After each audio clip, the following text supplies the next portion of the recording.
Hello there, this is Bruce Timm, producer, and James Tucker, producer. Dwayne McDuffie, producer. Paul Dini, writer. And here we are with everybody's favorite episode, This Little Piggy. James always likes to remind me that this wacky episode idea was my idea. Totally.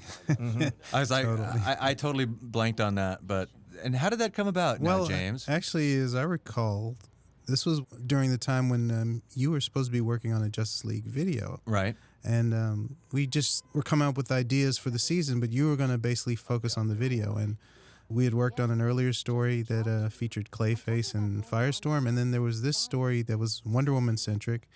And I think you just came in and said, just have Cersei turn her in a pig. And you walked out. Yeah.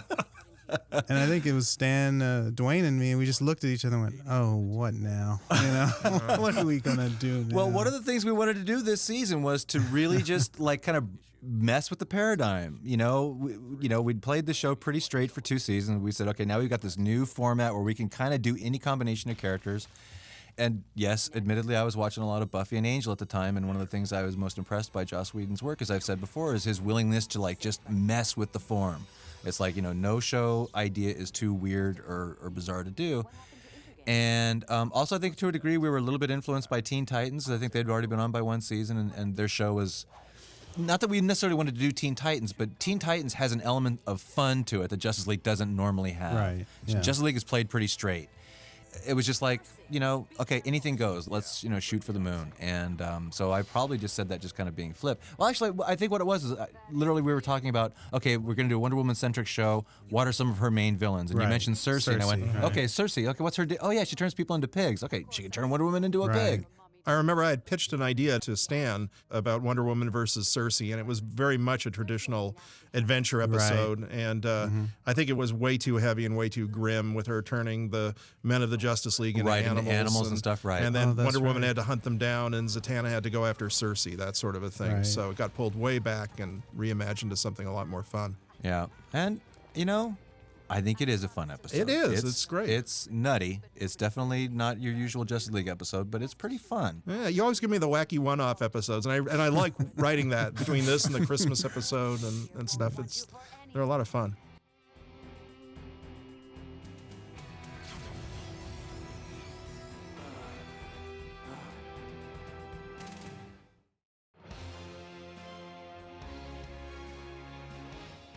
So here's our glorious new title sequence. One of the things we did when we reformatted the show is we knew right off the bat that we were going to have to redo the title sequence, and then we also redid the musical style of the show, and we incorporated a lot more rock elements, and so this is what we came up with.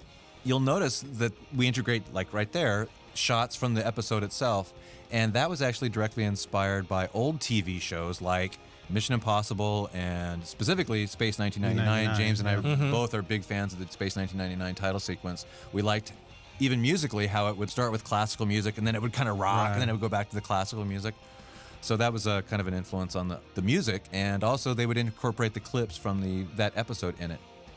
Little did we realize, we should have known, fans hate spoilers nowadays. Boy, do fans hate spoilers. Yeah. They hate change, sure. Period. Yes, they do hate change. Yes. It takes them a while to get used to things, but they love really did not like seeing clips from the show. And even though we tried really, really hard to put non-specific shots in the title sequence, also I would say that was never intended to be our permanent title sequence format. At a certain point, we knew we were going to have just a standard title sequence that we would run throughout the entire season, but at the beginning of the season, we didn't have enough footage from all the episodes. But once we got enough new characters animated in the course of the show, we would incorporate clips from all, iconic shots of Aquaman and Green Arrow and Black Canary. We would actually put them in the title sequence. So this was just kind of a temporary title sequence format. Trust me, it isn't as easy as everybody thinks. Come on, Bugs. Where are you?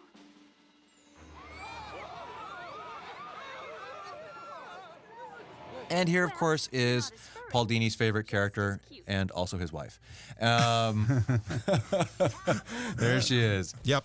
No, Paul is not really married to Zatanna, but it is one of those weird twists of fate that Paul has always been a big fan of the Zatanna character and did wind up marrying an illusionist. Yep. He actually found a real-life Zatanna. Right while I was in the process of writing this episode, as it turns out. That's very strange. Yeah.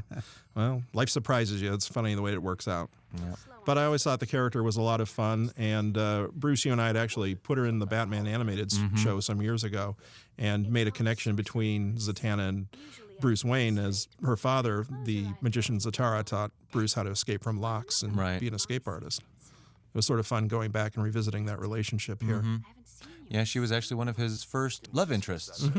Though they weren't really, boyfriend and girlfriend, but there was definitely something going on. And now he's in love with the pig. Yeah. Yeah, your new girlfriend's a real pig. Ew. Cersei, huh? It was all over the Mystic Ethernet that she made parole. I'll see what I can do. Yeah, and of course, at this point in time, we were kind of exploring the quasi relationship between Batman and Wonder Woman, and he actually shows her a lot more affection in this episode while she's a pig than he does when she's actually Wonder Woman. But I love that shot. Look how beautifully she's animated. Oh, no, It's like the animators did a great job with Wonder Pig in this episode. Yeah. I mean, it's like look, he's rubbing her It's back. a pretty and realistic model for a pig. Very funny. Yeah. Normally, we probably wouldn't do something like that, but If there's a chance to help really Diana, works. shouldn't we tell everyone in the... It's one of those weird things that you'd think that animals would be hard to animate, but for some reason, the Koreans almost always do a really good job of animating the pigs and the the dogs. four-legged creature. Yeah, horses they have a hard time with, as we found out Yeah, in everybody our hates season horses. finale. But yeah, the pig came out great, and Ace in Batman Beyond was always animated well. And you. But I'm beginning to think that only Cersei can turn our chubby friend here back into Wonder Woman. And Lord only knows where she is right now. So this is our first big musical number of the episode. Was it my idea to put all the songs in the show? Yep. Again, I think that was the Angel influence, probably. Yeah. I love this stuff. It's cool. It's Yeah. like, I don't know why I thought that would be appropriate for this character, but she just seemed like a kind of brassy, kind of old school, kind of villainous. Well, if you've got ultimate power, I mean, she can do anything, so she doesn't even want more power, but she probably just wants to run around and have fun. She Just have fun, yeah. She just She's got been released from the prison, underworld. right. Yeah. And the actress that did this part, Rachel York, was amazing. She came in and she's theater trained. She's a big Tony-winning actress on Broadway, and she came in and just nailed it easily. Oh, yeah. I think someone said, well, you're going to have to sing this. And she kind of went, okay. And Yeah. then there's Jack Carter. Jack Carter. Yeah. Any episode with Jack Carter Yes. is gold. Hey, is that thing housebroken? I'll take care of her. Now about that final ingredient I need for my locator spell. Well, I might as well bring it up. This whole episode is basically an homage to Bewitched. Absolutely. Sure. And Jack Carter cinches it. Absolutely. He was on every 60s sitcom, I think. Yeah, he definitely was. So, but I look at it as like, okay, Wonder Woman is Samantha, Serena is Cersei. Is Cersei. Yeah. Batman is Darren. Right. No, I know. That's true. The fans, the ones who didn't like this episode, they did not understand the context of it because Right. they don't know from Bewitched. Right. Yeah. But it's true. And Medusa is like, Uncle Arthur or Uncle something. Arthur, It's like, yeah. they're all her wacky relatives. They thought we were doing a Xena riff. Right. But it's not really a Xena riff. No. It literally is old school Bewitched. It's like, it's taking like wacky, mythological characters and treating them, up to date. And it's actually, go back further, it's Thorne Smith or it's the old unknown school for the comic book, Right. the sci-fi geeks in the audience. But it's good stuff. Yeah. But a lot of the fans just went, oh, Mallrat Medusa. Yeah. Why is she talking like that? I mean, I thought, I was kind of thinking like she should talk like she was in Oz or something, the TV show. Like she Yeah. just got out of prison. She couldn't be that, earthy, I guess, but just give her some sense that she'd been in jail for a while. Well, funny. there's no reason why mythological characters should still talk like they're back from, 8 centuries ago, Why shouldn't they speak, with colloquial English? Yeah. Why not? Yeah, we played that through with Wonder Woman too. Absolutely. With Yeah. Hephaestus, Right. Sure, yeah. Hermes. Yeah, they didn't like that either. Yeah. Fans are hard to please.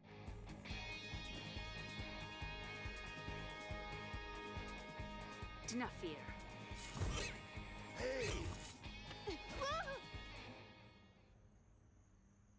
Well, that's And then, of course, here comes my favorite character, Buona Beast. Yeah. Now, yeah, Buona Beast Dad. is one of those characters that he was never like a huge character in DC Comics. I think Grant Morrison did something with him like in the Animal Man comics about 10, 15 years ago. He actually tried to make him serious. But he was just one of those characters that when I was a kid, I saw the ad for him in the back of a comic, and I thought, that's like the coolest looking character I've ever seen. It's like superhero Tarzan. And he's got the world-class weird power award ever. I mean, we don't actually use his superpower in this. Yeah. But his real power in the comic, oh yeah, James is doing the grrr. Yeah. The Bob Hope growl. Because Pete Honorati couldn't quite do it. But his real power is that he can actually combine Fuse. animals, so he can make like rhino chicken, and then ride it, and then he rides it into battle. Yeah. That's his superpower. And So it freaks the villains out, and God. they just pass out or something. yeah, But, but he just such a cool character. It's like he has a we cool got theme too.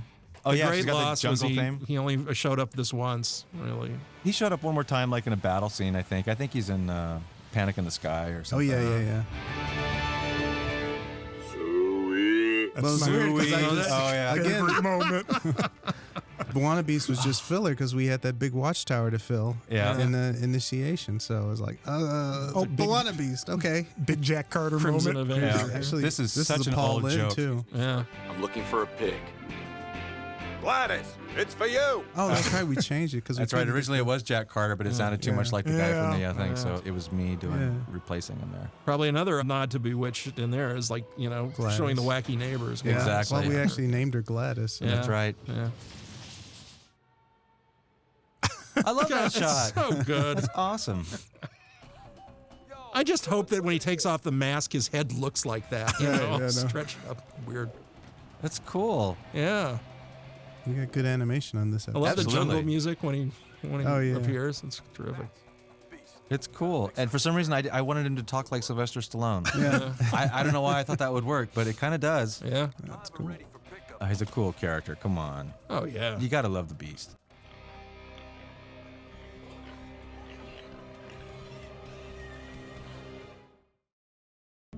That's got to be the strangest commercial break ever. Yeah. Look at that It smoke's could very well great. be. It's very nicely animated smoke. Nice factory. Nice slaughterhouse. Good pig stuff. The gun when I said I found the pig. Keep looking.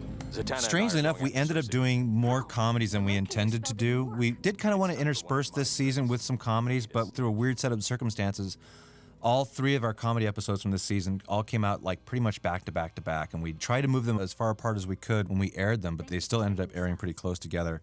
The weird thing is that every comedy episode we do has its own rules. Like the Booster Gold show is all character-based stuff. Yeah. And, it all kind of comes out of his character. There's still farcical things that are happening in it, but it's not a farce. It's pretty much a straight setup, and he's the silly character in the story.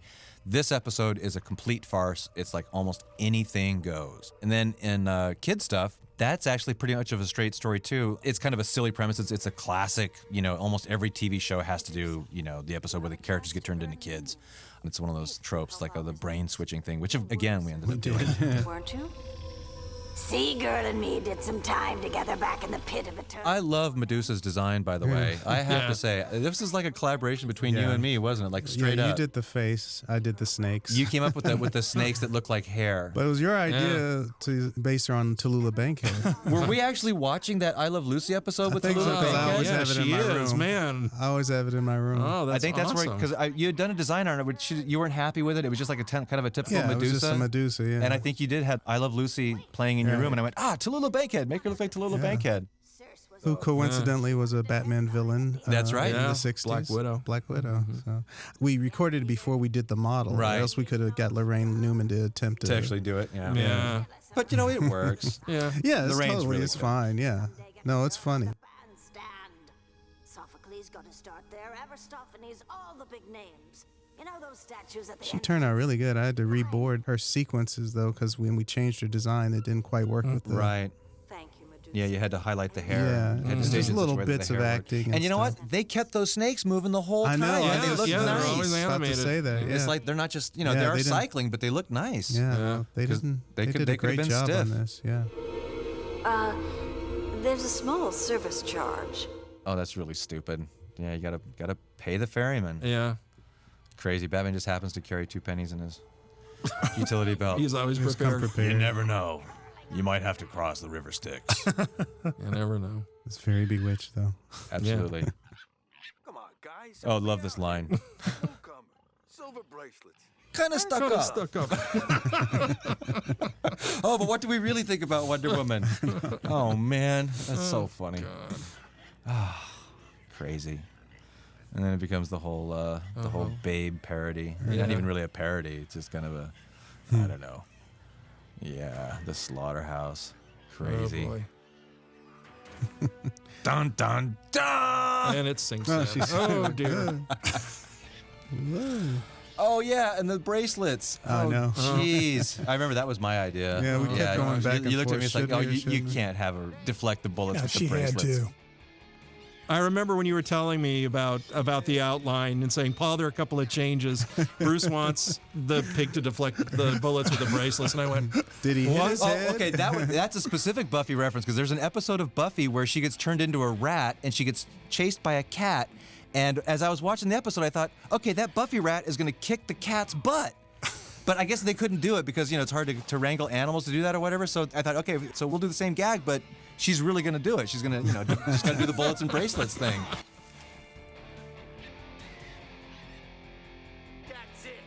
And that's Lorraine's husband, Chad Einbinder, playing that guy.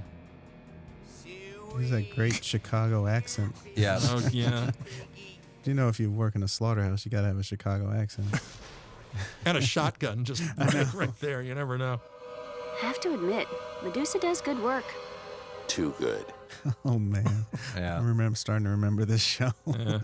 What were we on? Oh, come on. Oh, that's fun. This is outrageous. Thank you. You've all been so kind to me tonight. You know, my cousins, the Sirens, never thought I could sing. Really? They thought they were all that with their Charm the Sailor's routine. But I'm showing them. She's aren't totally I? Serena from Bewitched. Yeah, totally. Very. And it's, Very. I don't even think we instructed her to do that. She just kind And I of have to point out that naturally there's did. nothing but men there. I think well, because she wouldn't bring women, right? Right, She's been in that's prison true. all those years, Yeah. so she wants to Right. be surrounded by men. But- Yeah. Good picking. Yeah. I'm not sure I know that one. I don't think any women Corny survived. joke. I love you know? this, though. Oh, this yeah. is funny. Love this. Oh, God. crazy stuff. Trickster, you dare to strike. Oh, you dare to strike. Quit it! I was giggling when I wrote that. And then this. Oh, and then James. And then James put in the Wizard of Oz gag. Yeah. I'd written that in and I had taken it out. No way. And when I saw it, I was like, well, it was meant to You be. gotta. Too funny. And again, they did great animation on these Yeah. animals. Animals, It's yeah. like they're really fluid. This is like one of Coco's best animated episodes. Yeah. And those electric Look, he's guitars got- are wailing. He's got blood on him. Did you see that? Yeah. Yeah. It's pink gravy. stainage. Yeah. Wow. Well, he's in a slaughterhouse. I'm sorry, but don't sugarcoat it. Yeah. That's I great. just remember when all those background paintings of the pig corpses in the background I know. around the office were freaking me out. It's meat. We had to do it. I think he originally had some kind of line, and it was just like, okay, that might be gilding the lily a bit, but at least he didn't do the big old double take. Wow, moose meat. That'll do. He had to do I that. had to do it. Craziness. Side of bacon coming up. And I like the voice that he's doing, Pete Honorati. He's playing the other slaughterhouse guy. He sounds like early Rubble to me. He sounds Yeah. like Yeah. season Yeah. one or Barney All Rubble. right. Oh, gee, fun. Yeah. Well, early Uh-oh, was loose like mate. this. Yeah. Yeah.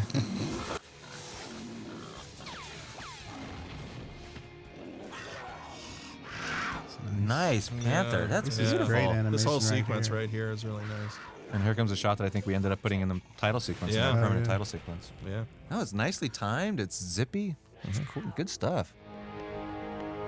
You're both beginning to remind And me now of the untold story is that we almost had a different ending on this show. Well, originally Paul had written it in such a way that I think Zatanna tricked Cersei into being defeated or something. And I said, no, this is a farce. You got to end on your craziest joke ever. And so I came up with the idea of Batman having to sing Farce is kind of like, the structure is very much like an action movie. You got to save your biggest stunt for the last. So it's like, this thing has been full of weird gags. So what's like the weirdest way to end the show? And it's like, well, can't beat Batman singing. You've worked very hard to conceal. Something when gone, you can never regain. Something. The tricky thing about that is we had to find a song that that we could afford to use. Right. And fortunately, Warner Brothers Music actually owns a number of standards of classic songs. So they sent us over this list of songs that they own outright that we could use. And this was one of them. And we know that Kevin Conroy has a beautiful singing voice because he sang in that other episode. He sang, you know, Superstitious Cowardly Lot, in the Batman Beyond episode. Yeah. So we knew he was going to be able to like do a great job with it. But also the song is kind of poignant. It's Batman. It's for Batman, he's saying yeah. "Am I Blue?" It's like it's perfect. It's a perfect Batman song. Thank God Whatever. Warner Brothers owned that song. 'Cause I know. I remember going over that list, and there were some. It wasn't much. Yeah. There was a list of about 20 songs, and it Right. was tough. And we couldn't change the lyrics either. No. Right. That was one of the things is Paul's original draft, he had actually changed the lyrics on Lulu's Back in Town and changed it to were funny. Cersei's Back in Town. Yeah. And they said, you cannot change the lyrics. That's the Yeah. one thing. I remember looking at all the songs we had over that afternoon and going down which one we're using. It was tough. Yeah. Brother, Can You Spare a Dime? And Yeah. like all these Tin Pan Alley songs. Yeah. I should say. You know, I was trying to think if there was any other things that, because we did go through several drafts of the show, but I can't remember if there was anything that we had to cut for time or if it was just I stuff remember that. it was a Hippolyta long was in it. script. It was a long script. Paulita was in And I it? can't wasn't remember. There Apollo was in a it? very funny sequence we had to cut. Really? And I hated cutting it, and we just couldn't make it fit. Oh, now you're going to drive me crazy because I totally don't remember. But it was something that you added. It wasn't in the Was that the outline. Joker scene? Joker scene? It might have been. I think I cut that out of the outline. I don't think you ever saw that. But what happened, because this episode starts off in Gotham City, after Wonder Woman is cursed, you cut outside of wherever Batman was. I do remember. Yeah. And the Joker is there with his gang, and they're, total non sequitur bit. He's breaking into a bank or something, and he's that's saying, right, yeah. well, we got a big stunt, and I'm going to leave a trap for Batman, and this will be really terrific. And then you see Batman. He doesn't even see the Joker. He kind of walks the other side of the alley with the pig in his arm saying, it'll be okay. I know somebody who can help you. I'll take you over there. Just calm down. Everything will be fine. And the Joker kind of watches him blankly, and then he just, that's it. Pack up. We're leaving. Right. No, we're done. We're done. Can't top Bye-bye. that. I'm out. Harley starts to say something. Is nope, we're done. Come on, let's go. It was funny, but I thought it took you out of the show. It totally.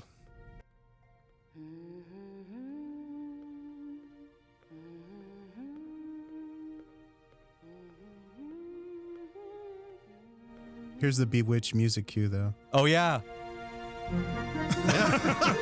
It's totally I love bewitched. It's great. Yeah, we don't normally wink at the audience, but that was a place where we felt it was really appropriate. Mm-hmm. Yeah, let's do that. Well, yeah. That was cool. Fun episode. Yeah, I love that. Yeah, episode. it's good stuff. All right, well, that's just about does it for this one. Signing off. Bye-bye. Auf Wiedersehen. Goodbye. That's all, folks.